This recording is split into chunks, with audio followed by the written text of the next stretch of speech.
And going live.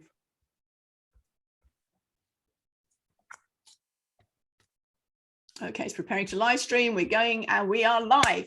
Good morning, good morning, good morning. We have the lovely Deanne Moulden in the hot seat today. So excited. So what we have today is the first of our, actually, no, it's not the first. We had Tina Ryan talking, we were doing the 7 levels deep exercise live. But today we're talking about mind flex. Now I'm calling it mind flex, not mindset, because when things are set in stone, it's really hard to move. So this is, I invite you to think about mind flex, something that can be a little bit bent, a little bit flexible, a little bit fluid. And then you can decide whether it still works for you or whether you need to tweak it again. It's not set in stone. Deanne, my love, tell me about the questions that you have so that we can think about mindset, mind flex. I love that, mind flex. Mind flex. What would you like to think about together? Let's do some brainstorming. Well, I guess the first thing that comes to mind is nerves. We all have such resistance to wanting to public speaking, of course. Yes. Feared more than death. Yes. Statistically. Yeah. So how do we get over our nerves? Well, the thing is that with the reason that we get so hung up about it, and that it is one of those big fears, is because it feeds into a primeval fear of being rejected. Because from an evolutionary perspective, if you stood up and were different from the tribe, you risked being rejected and therefore kicked out, and therefore that was death. So yes, that's why it's up there, tantamount to death, because it feeds on a very primeval fear. So that's the first thing to acknowledge. I'm putting myself out here and I could get rejected. Yes, you could. Understandable. No wonder you're feeling fearful. The thing is, you can have your butterflies in your tummy going all over the place, or you can train them to fly in formation. From a physiological perspective, the difference between fear, aka panic, and excitement, it uses the same neural pathways. The difference is your breathing and what you're telling yourself. So from a physiological perspective, if you ground yourself, and you know all about that, so you're sitting with your feet flat on the floor if you're sitting, or if you're standing, weight evenly through both hips. You're not doing the standing on one leg. If you do shift from one side to the other, make sure you go back, but ideally you are planted. You feel grounded, literally.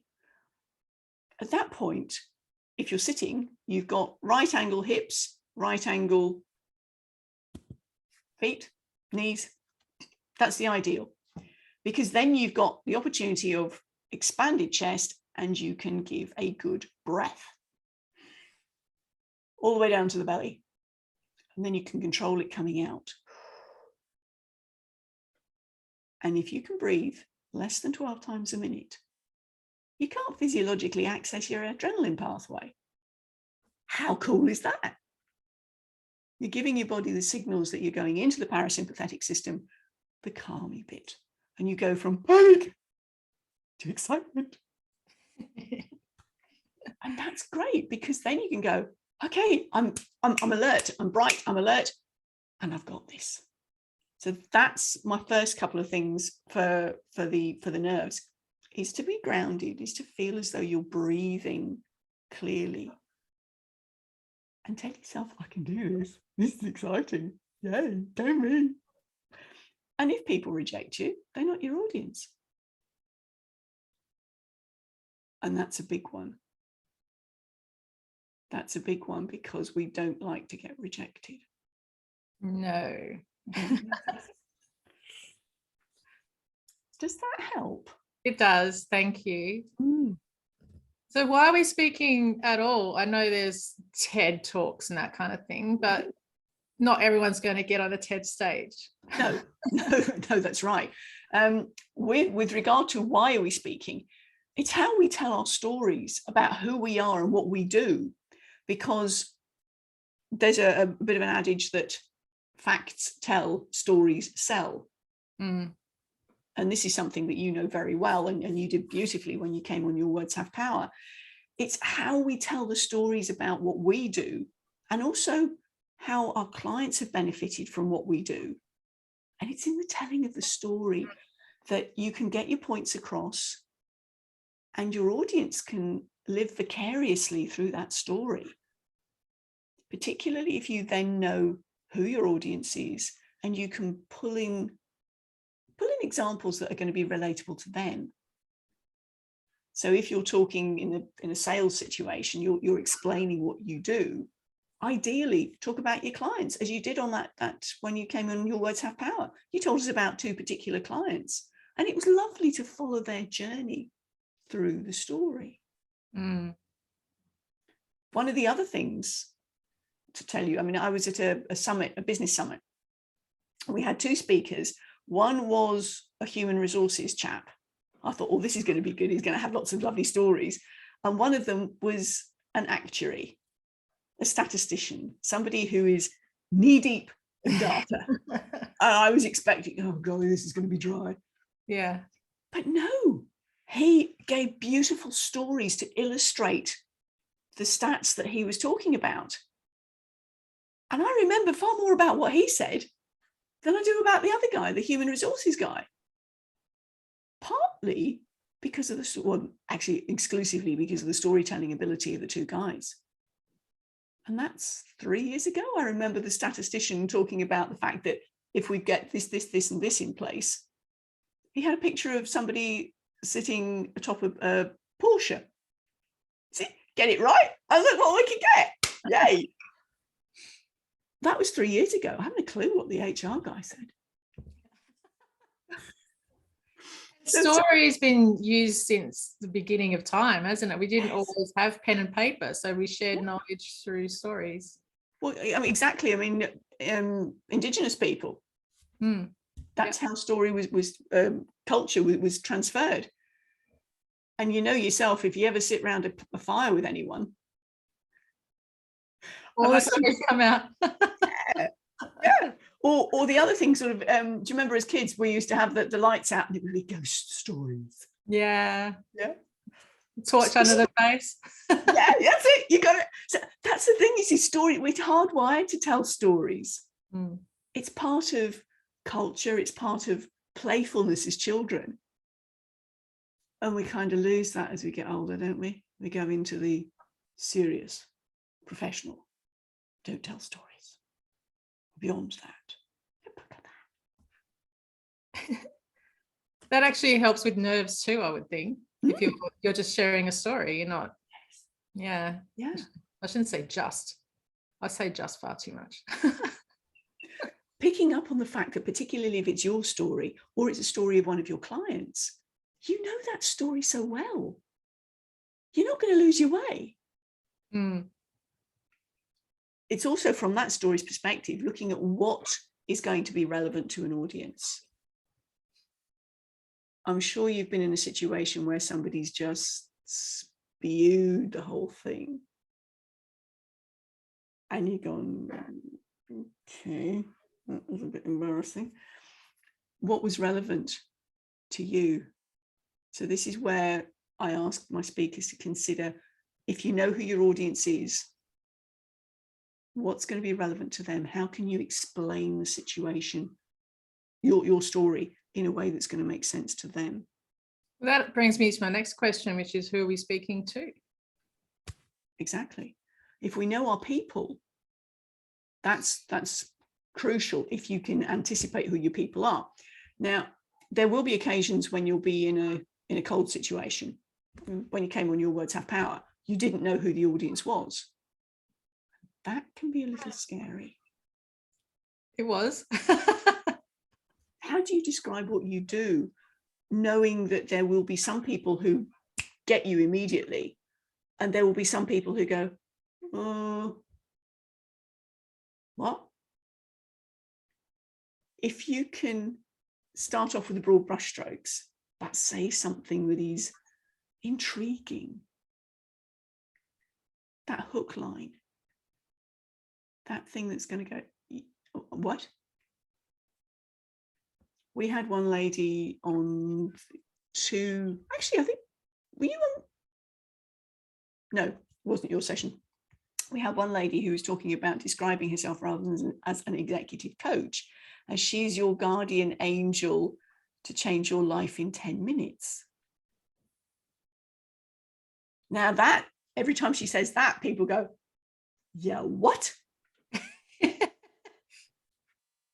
I had two emotions from that statement. The first one was, you're my guardian angel.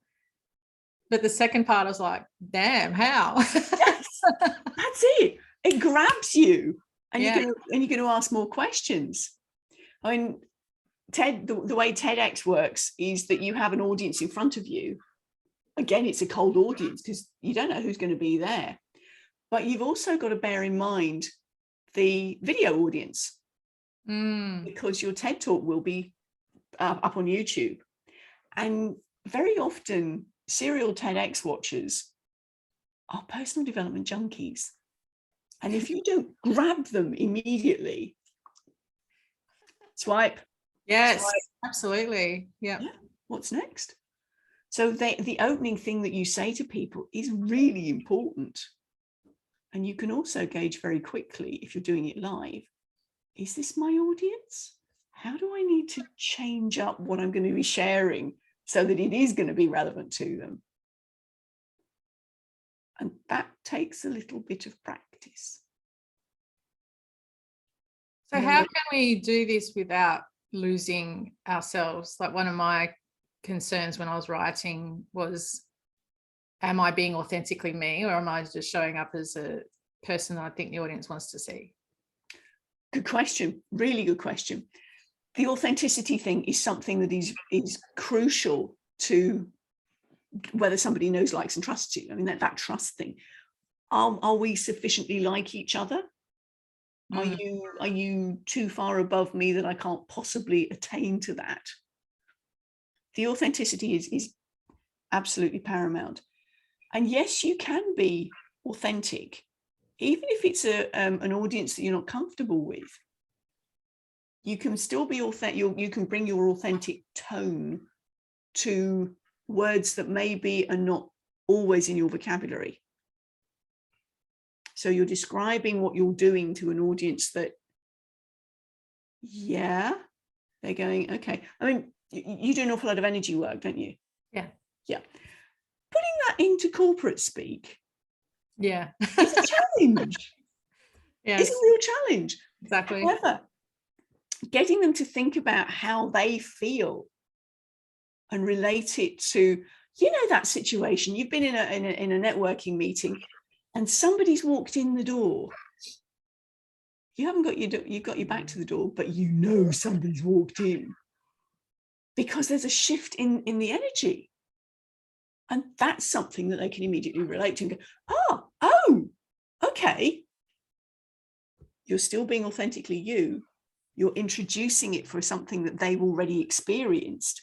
And then you can take them a little bit further into your world. But you're right, it is, how do you walk that fine line between being who they want you to be and still being you? And I still think you can bring your tone, your flavor, your energy, regardless of feeling like a fish out of water. And I've been there. Absolutely. Go on. I think adding a little, because I like to think I've got a good sense of humor, so I'd throw in something that's comical as well. Yeah. Well, you do. You have a gorgeous sense of humor, and your reels, your stories on Facebook, I go to so much fun. Oh, they are great fun. I have to put, because I used to usually watch them silently, and I have to get, no, come on, let's see the sound on this one. So you really draw me in on those, and the humor, your playfulness is one of your great qualities, and you can bring that in a corporate situation as well, because you're then a breath of fresh air. you're going to be remembered, a bit like the Porsche. Thank you for that feedback. And authenticity is really, really important. But yes, every time I've seen you speak, you've been so much yourself. Thank you. Cool. So where would we use our talks if not on a TEDx stage? Yes, absolutely. Well, every time you are talking to somebody about what you do, you're telling a story. Sharing who you are, you're sharing about your story. And we share our stories all the time. We live our stories. And one of the things that people will do these days is they will check you out on socials. Going back to authenticity, are you the same person on Facebook, on Insta, on LinkedIn, on TikTok, wherever you are, and in real life? Because you will be checked out. And one of the things young folks don't appreciate these days is when they're applying to university. The entry requirement is, what have you been putting on your socials? Some people's email addresses as well. So that's something that we didn't have to navigate when we were growing up. But that's the sort of thing that people will check you out these days. And even if they're not directly interacting with you on socials, a lot of them are sitting back and watching. Sitting back and watching. And then at some point, you'll hit the spot where there's something that they want to respond. And the number of times I've had people say to me, I've been watching you. This looks really good. And go, oh, nice. Thank you. Let's have a chat. Yeah. It's being consistent and being consistently authentic. And as you know, what you do in one thing, you do in all things. And your playfulness just beams out at me. And I love it. I love it. I love it. I actually used my talk on Your Words Have Power and put it on my different internet, like YouTube, my website, on my socials. Yeah. Well, that's the point. It's a nice 10-minute slot. And one of our other speakers, Annie Bork, she is an animal psychic, I suppose you could call her. And explaining what she does is quite tricky. She's using the video she did with us as an introduction as to what she does. So people have been saying, so what is it you do? Here's 10 minutes, have a look at this. It'll give you a bit more insight, and then come back and we can ask questions. But, so that's the point. You were saying about where else can we use it if not on TED? For some people, TED is not the right atmosphere. It's not the right platform. If you are wanting to do something on the more spiritual side, then TED is not your platform. They won't accept you. If it's party political, they won't accept you. Those are the two biggies. Religion, spirituality, and the party politics. They like contention, but they don't like woo-woo. So there are ways of describing it. Remember I was saying about bringing the audience in, you start big and bring it down. There are ways of doing it, but different teams will accept or won't accept. And at the end of the day, TED have the main say as to what they publish on YouTube, because there have been people who've, when they have put these up, there's been a big TED disclaimer. This is the person's own opinion. This is not ours. We don't subscribe to this. And that's happened particularly during COVID, when a lot of things were going on virtual. People were submitting the video straight to TED. And that's when they put, this is not our opinion. And they won't push it if it's that. But yeah, generally, every time we open our mouths, we're selling our story. It's what we do. It's how we get on with people. This is me. Tell me about you. How do we interact? How do we connect? And from that energetic perspective, that's really important. I found it useful to really nail what it is that I'm doing as well, to put it into one short talk that I can use again and again. Well, that clarity is really important, isn't it? It was very good for that. Yeah. One thing that I get asked a lot is, how do I get my message to one particular person? Because I can help everyone. Mm. And we go, well, yes. However, if you're that broad, nobody really gets a full idea of what you're doing.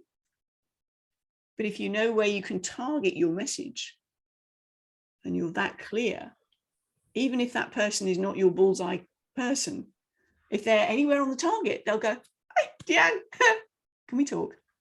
Yeah. Or they may know someone who could. Exactly. Yeah. So the clarity is there.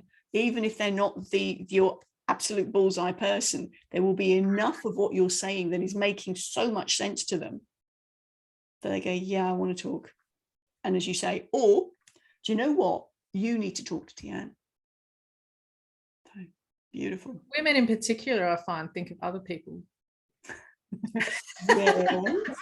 And not always themselves. Mm. Put my hand up to that one. That's why we're in the work we're in. Isn't it just? And how good are we at looking after ourselves? Remind myself all the time. Getting better. Mm. Getting better. Work in progress. Okay. Anything else I can help you with? No, that's wonderful. Thank you so much. Great. It's been great having you, putting me in the hot seat. In future, folks, we can either do a question and answer session like this, or if you have a speaking engagement coming up and you want to ask a few questions about a particular part of your talk, let's jump on. Let me see what you're doing, and I can give you real-time feedback on ways to tweak what you're doing. So this has been the hot seat on a Thursday. Thank you so much, Deanne. We'll see you soon. Bye. Bye for now.